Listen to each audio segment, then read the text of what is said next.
নমস্কার স্যার, আপনার নাম? আমার নাম ভাস্কর মজুমদার। আপনি তো মহাকালগুড়ি স্কুলেও কিছু একটা দায়িত্বে আছেন, একটু পরিচয় দিলে ভালো হয় স্যার। আমি মহাকালগুড়ি মিশন হাই স্কুলের পদার্থবিজ্ঞানের শিক্ষক। আর তাছাড়া আমি তৃণমূল কংগ্রেস করি, তৃণমূলের আলিপুরদুয়ার জেলা কমিটির সাধারণ সম্পাদক, এবং আমাদের যে শিক্ষক সমিতি আছে WBTSTA, তার আলিপুরদুয়ার জেলা সভাপতি। আচ্ছা স্যার, আপনাকে একটা গুরুত্বপূর্ণ বিষয় আমি প্রশ্ন করতে চাই আলিপুরদুয়ার ডিস্ট্রিক্ট নিয়েই, কারণ আলিপুরদুয়ার ডিস্ট্রিক্টে আপনি চাকরি করেন, আপনি বাস করেন আলিপুরদুয়ার ডিস্ট্রিক্টে। এই লোকসভা যে কেন্দ্র, মানে লোকসভা যে ভোট, এই লোকসভা ইলেকশনটা এসটিদের উপরে নির্ভরশীল আলিপুরদুয়ার ডিস্ট্রিক্টে, কারণ মানে এসটিদের জন্য সংরক্ষিত। আজকের থেকে না, এটা বহু বছর থেকে, আপনিও জানেন, সবাই জানে। কিন্তু বহু বছর ধরে এসটিদের ইসে হলেও স্যার, মানে আপনি হয়তো লক্ষ্য করছেন এসটিদের পরিস্থিতি এই আলিপুরদুয়ার ডিস্ট্রিক্টে, বিশেষ করে বাগান এলাকাগুলোতে বিশেষ ওই ডেভেলপমেন্টটা দেখতে পাইনি আলিপুরদুয়ার, মানে এখনও। আপনি কি বলেন? সেটা হচ্ছে আমাদের বিগত দিনের যে সমস্ত সাংসদ ছিলেন, এটা হচ্ছে সাংসদদের ব্যর্থতা। কারণ পার্লামেন্টে জিরো আওয়ার, কোশ্চেন আওয়ার, এইসব আওয়ারে কিন্তু সেই এলাকার সমস্যাগুলো তুলে ধরা যায়। যেটা আমরা দেখলাম একটা পরিবর্তন। কোথায় পরিবর্তন? মাত্র 6 মাস আগে আমাদের জেলার ছেলে প্রকাশিক বড়াইক, আপনারা চেনেন, যিনি কিনা নিউল্যান্ডস চা বাগানে কর্মরত আছেন, সেই প্রকাশিক বড়াইককে আমাদের মাননীয় মুখ্যমন্ত্রী রাজ্যসভার সাংসদ করে পাঠালেন। তারপরে দেখলাম যে সংসদে তিনি 8বার, এই 6 মাসের মধ্যে, খেয়াল করবেন, 6 মাসে 8বার তিনি এই এলাকার সমস্যাগুলো তুলে ধরেছেন, যেটা কিনা 5 বছরেও আমাদের যিনি লোকসভার সাংসদ, তাকে 8বার কথা বলতে, কেন একবারও কথা বলতে দেখিনি। তার আগেও যারা সাংসদ ছিলেন তাদেরকে আমরা কোনোদিনও সংসদে সরব হতে দেখিনি। এবার আমাদের প্রতিনিধি যদি সংসদে সরব না হন, যদি ভারত সরকার আমাদের এইখানকার সমস্যাগুলো সম্পর্কে অবহিত না হন, তাহলে কি করে হবে? বিশেষ করে আপনি যেটা উল্লেখ করলেন যে চা বাগানের শ্রমিকদের সমস্যা, আপনি হয়তো খেয়াল করেছেন কিনা, রাজ্যসভায় এই শ্রমিকদের সমস্যার বিষয়টা তুলে ধরেছেন মাননীয় প্রকাশিক বড়াইক মহাশয়ী। এবং তিনি কি বলেছেন যে পিএফের টাকার যেটা সমস্যা আছে, বা চা বাগানের জমি রাজ্য সরকার আমাদের শ্রমিকদের, যেটা কিনা প্রায় 200 বছরের দাবি, সেই জমি তাদের মালিকানা দিতে চাচ্ছে, পাট্টা দিতে চাচ্ছে, সেখানে আইনগত কিছু সমস্যা হচ্ছে, সেই সমস্যা কেন্দ্রীয় সরকারই নিরসন করতে পারে কি, সেই সমস্ত বিষয়গুলো, প্রত্যেকটা বিষয় কিন্তু তিনি সংসদে তুলেছেন। সুতরাং আমরা আশাবাদী, যদি এবারের লোকসভা নির্বাচনে প্রকাশিক বড়াইককে এলাকার মানুষ নির্বাচিত করেন, তাহলে সংসদে তিনি আরও বহুবার বলবার সুযোগ পাবেন, আগামী 5 বছর এলাকার সমস্যাগুলো তুলে ধরতে পারবেন, তাহলেই এই এলাকার উন্নয়ন সম্ভব, যেটা বিগত দিনে আমাদের সাংসদরা করতে ব্যর্থ হয়েছেন। আচ্ছা স্যার, আরও একটা প্রশ্ন। মানে বিভিন্ন যে রাজনৈতিক দল, তারা এই এসটি এসসি যে মানে ইসে কি বলে এটাকে, একটা নির্ধারিত একটা জায়গা, যেরকম আমাদের আলিপুরদুয়ার ডিস্ট্রিক্ট এসটিদের জন্য সংরক্ষিত, এইরকম মানে স্ট্যাটাসগুলো সরানোর চেষ্টা করছে বা আন্দোলন করছে। যদি পরিবর্তন না হয়েই যদি এই এসটি স্ট্যাটাসটা দেওয়া হয়েছে যাতে আমরা পরিবর্তন হই, এসটিরা পরিবর্তন হয়, চা বাগানের শ্রমিকরা পরিবর্তন হয়, যদি না হয়েই যদি এই স্ট্যাটাসটা পরিবর্তন হয়ে যায় যারা আন্দোলন করছে তাদের অনুসারে, তো যারা এখনও পিছিয়ে আছে তাদের পরিস্থিতি কি হতে চলেছে, আপনি একটু যদি বলতে পারেন। দেখুন, ভারতবর্ষের সংবিধানে যারা কিনা জনজাতি এবং উপজাতি আছেন, তাদের জন্য সংরক্ষণের ব্যবস্থা আছে। সুতরাং এখানে আন্দোলন করবার, গণতান্ত্রিক দেশ, যে কেউ আন্দোলন করবার অধিকার আছে, কিন্তু এই আন্দোলন ফলপ্রসূ হবে না। কারণ আমরা নিজেরা, আমরা যেমন দলগতভাবেও আমাদের কিন্তু এই ধরনের আন্দোলনের আমরা পক্ষে নই। কারণ আমরা এখনও মনে করি ভারতবর্ষের যে সমস্ত জনজাতি এবং উপজাতিরা আছেন, তাদের আরও বিশেষ করে সংরক্ষণ দরকার, সমস্ত ক্ষেত্রেই সংরক্ষণ দরকার। কারণ ঘটনা হচ্ছে, আমরা ভেবেছিলাম স্বাধীনতার পরে যতটা তাদের অগ্রগতি হবে সমাজের, সেই অগ্রগতিটা হয়নি। সেটা ডিজায়ার্ড লেভেলের অগ্রগতি যদি করতে হয়, তাহলে এই সংরক্ষণটা আরও কয়েক বছর, বিশেষ করে কয়েক দশক তো চালু থাকাই দরকার। যখন মানুষ উপলব্ধি করবেন, যখন সেই সম্প্রদায়ের মানুষই উপলব্ধি করবেন যে তাদের আর সংরক্ষণের প্রয়োজনীয়তা নেই, তখন তারা নিজেরাই বলবেন যে আমাদের আজকে সংরক্ষণের প্রয়োজন নেই। কিন্তু আমি সেই শ্রেণীভুক্ত না হয়ে আমি কি করে বলি যে তাদের আর সংরক্ষণের প্রয়োজনীয়তা নেই? অবশ্যই ভালো জবাব দিচ্ছেন স্যার। খুবই চিন্তাজনক বিষয়, আমাদের বাগান এলাকা বা আমাদের মানে এসটি এলাকাগুলো এখনও অথচ মানে আমাদের আলিপুরদুয়ার ডিস্ট্রিক্ট সংরক্ষিত এসটি, এটা আপনি লজ্জাজনক বিষয়। আমি একজন এসটি হয়ে এটা আমি বলতে পারছি যে আজকে পর্যন্ত, আজকে প্রায় 70-75 বছর হয়ে গেছে আমাদের স্বাধীনতার, আজকে আমাদের বলতে হচ্ছে এতদিন সংরক্ষিত স্ট্যাটাস থাকতেও আমরা আজকে বলতে মানে বাধ্য হচ্ছি আমরা এখনও লজ্জাজনক বিষয়ে আছি, আমাদের কোনো ধরনের ডেভেলপমেন্ট আমরা পাচ্ছি না। অথচ বিভিন্ন ধরনের সংবাদ মাধ্যম দ্বারা আমরা দেখতে পাচ্ছি অমুকগুলো টিপার আছে, অমুকগুলো ঘর আছে, অমুকগুলো হোটেল আছে। এটা কি আপনি বলতে চান? মানে যাদের জন্য সংরক্ষিত এই ডিস্ট্রিক্টটা, যাদের উন্নতির জন্য, তাদের উন্নতি না হয়ে স্পেসিফিক কিছু ব্যক্তিদের টিপার বেড়ে যাচ্ছে, মানে কি বলবো, ওটা পেট্রোল পাম্প বেড়ে যাচ্ছে। আপনি কি বলেন? দেখুন, এটা হচ্ছে ব্যক্তিগত লালসার জায়গা। আপনি যে না না স্যার, ব্যক্তিগত না, এটা ব্যক্তিগত আপনি হয়তো বলছেন। আমি একজন এসটি সম্প্রদায় প্লাস আমি একজন মিডিয়া থেকে, আমার অধিকার আছে, বা আমি সেই সম্প্রদায় থেকে আমার প্রশ্ন করার অধিকার আছে। আপনি মানে একটু দয়া করে জবাব দিবেন আর কি। না না, অবশ্যই জবাব দেবো, আমি জবাব এড়িয়ে যাব না। প্রথমত হচ্ছে মাথায় রাখতে হবে আমাদের এই জেলাটা হচ্ছে মিনি ভারতবর্ষ।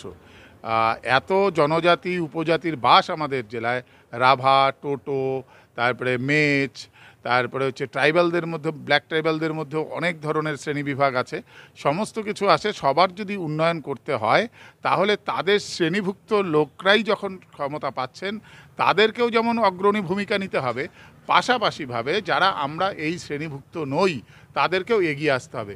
কিন্তু দুর্ভাগ্যজনক বিষয় হচ্ছে বিগত দিনে এই সমস্ত শ্রেণীর যারা প্রতিনিধিত্ব করেছেন, যারা বিশেষ করে সংসদীয় রাজনীতিতে, সংসদীয় ব্যবস্থার মধ্যে একটা বড় পদ হোল্ড করেছেন, বিধায়ক বা সাংসদ, আমাদের দুর্ভাগ্য এটাই যে আজকে বিজেপির থেকে যিনি প্রার্থী হয়েছেন তিনি মাদারিহাটের বিধায়ক, তিনি তার প্রতিশ্রুতি একটাও পালন করেননি। অথচ শুনতে পাচ্ছি তার দলেরই লোক, যিনি কিনা ভারত সরকারের একজন মন্ত্রী এবং তিনি শপথ নিয়েছেন সংসদে তিনি সত্য কথা বলবেন সব কিছু। তাহলে সত্য কথা যদি বলেন তাহলে তিনিই বলেছেন যে আমাদের যিনি বিজেপির প্রার্থী হয়েছেন তিনি ট্রিপারের মালিক হয়েছেন, তিনি পেট্রোল পাম্পের মালিক হয়েছেন।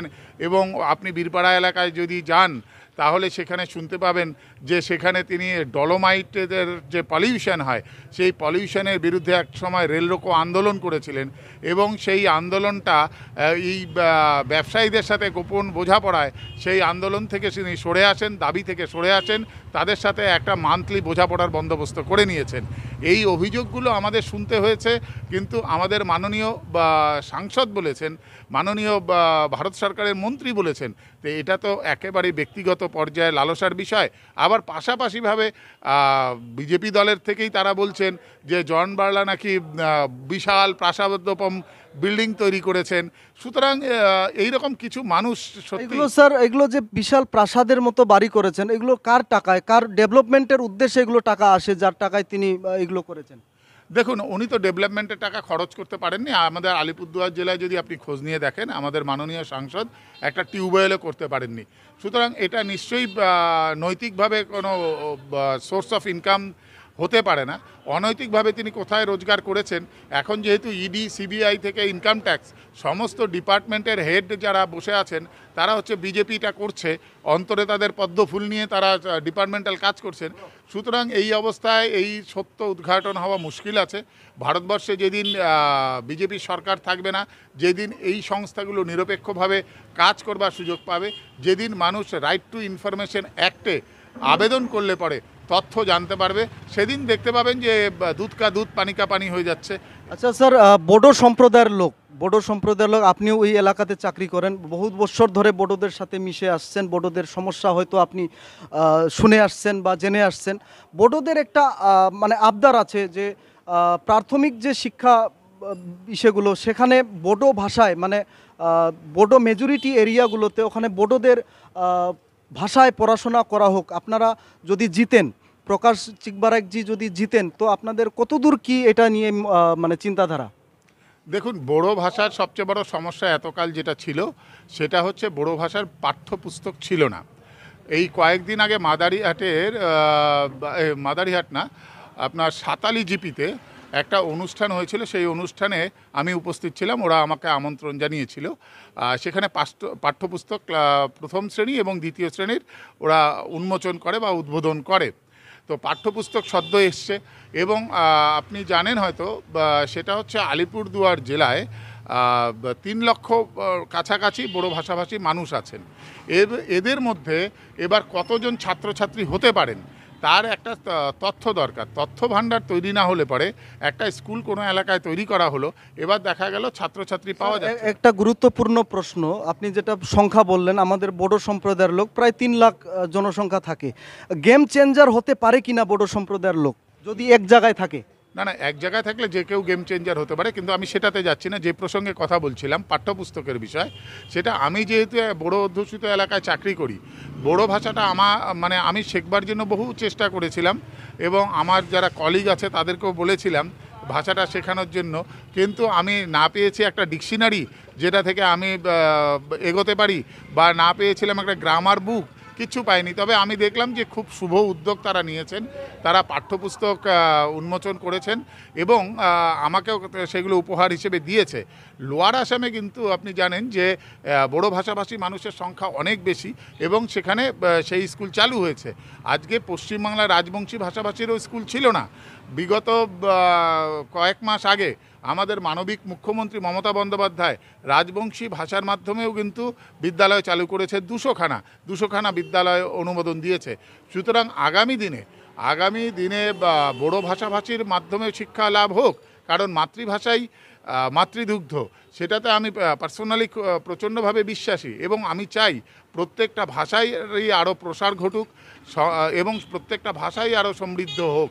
এই উদ্দেশ্যে আমি যখন বইমেলার দায়িত্বে ছিলাম, আমাদের এই বইমেলাতে কিন্তু কুড়ুক ভাষার বইও আমরা পাবলিশ করেছিলাম। সুতরাং আমাদের দলের কিন্তু উদ্যোগ আছে এবং আমাদের মাননীয় মুখ্যমন্ত্রীর উদ্যোগ আছে প্রত্যেকটা ভাষাভাষীর জন্য, যার জন্য তিনি উন্নয়ন বোর্ড করেছেন। সুতরাং আমরা চাই যে ভবিষ্যতে সেটা হোক। তবে আমাদের দেখতে হবে যে এই সংক্রান্ত আমাদের প্র্যাগমেটিক দৃষ্টিভঙ্গি নিয়ে এগোতে হবে। কোনো অর্থোডক্স মেন্টালিটি রাখলে হবে না যে এই ভাষাভাষীর স্কুল হবে না বা এই ভাষাভাষীর স্কুল জোর করে করতে হবে, এরকম করা যাবে না। আমাদের তথ্য নির্ভর হতে হবে। তথ্য যদি আমাদের পক্ষে থাকে, অবশ্যই এই আগামী দিনে বড় ভাষার মাধ্যমে স্কুল হবে। তার মানে আমরা এটা আশা করতে পারি যে আগামী দিনে আমাদের যে চাওয়া পাওয়া সেগুলো পূরণ হতে চলেছে। অবশ্যই, কারণ মানবিক মুখ্যমন্ত্রী সবার চাওয়া পাওয়া পূরণ করছেন। আজকে রাজবংশী ভাষার তো স্বীকৃতি ছিল না, উনি রাজবংশী ভাষার স্বীকৃতি দিয়েছেন, কামতাপুরী ভাষার স্বীকৃতি দিয়েছেন, রাজবংশী উন্নয়ন পর্ষদ করেছেন, কামতাপুর ভাষার জন্য একাডেমি করেছেন।